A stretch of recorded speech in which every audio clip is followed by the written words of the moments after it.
There's been a bit of an uproar about the casting of Kirby Howell-Baptiste as Death in the Sandman Netflix series.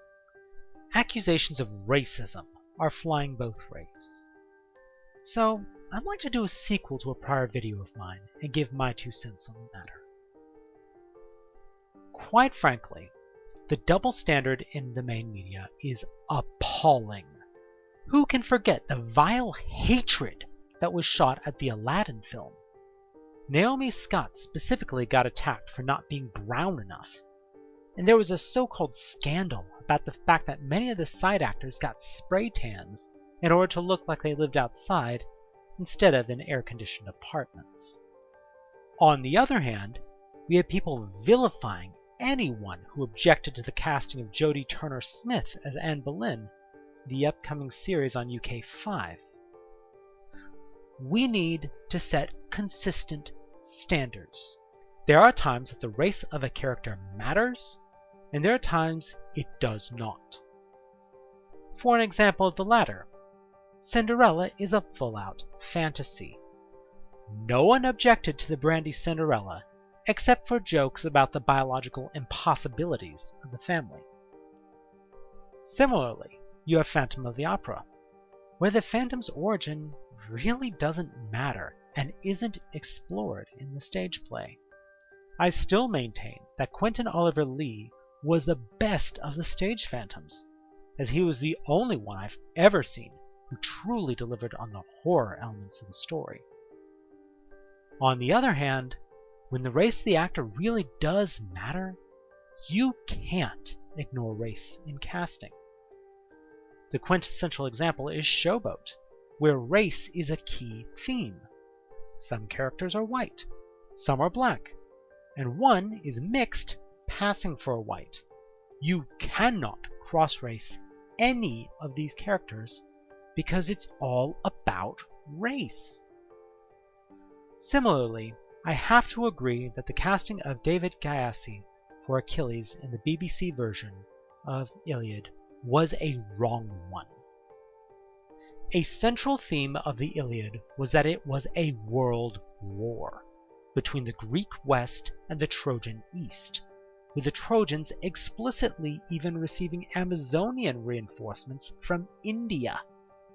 I would have had no problem with Gyasi playing a Trojan role, but he should not have been playing as Achilles in a role where race is important. Coming back to Anne Boleyn, we really should try and match the appearance of real-life people when we portray them in media. To do otherwise risks giving a wrong impression. For example, with Catherine of Aragon, I truly thought that she was a dark-haired Spanish princess until shockingly late in life, despite me being a moderate history nerd. However, she was pale and red-haired. To give an example of how bad this can be, think about how distorted the biography of Mozart has become. Salieri has been slandered as wanting to murder Mozart since 1830, and most people actually believe it, to sources like the film Amadeus. So we need to be careful about how we portray things in historical fiction to not give wrong impressions. Now, coming back full circle to Sandman, I can half agree with the uproar. First, let's just admit Kirby Howell-Baptiste looks nothing like the drawings or descriptions of Death. She's not only chocolate brown instead of pale white, but she looks mid to late 20s, while the audiobook explicitly states that Death looks 16 to 18. On the other hand, she does look good all in black, and I can believe a narrative that every man who looks upon her falls in love with her. So long as they can find her an ankh that's large enough to be prominent without being comically oversized, I really have no problem with her appearance. We also need to take into account she isn't biologically related to her brother Dream in the normal sense. The Endless aren't human, or even close to it. Their physical forms aren't quite projections, but they aren't physical beings either, but anthropomorphic personifications. So there isn't any reason for them to resemble each other biologically. On the other hand, there is a reason narratively. They look like brother and sister to show their relationship in the art, not just in story. Baptiste is going to have an uphill battle because she just doesn't look like Tom Sturridge.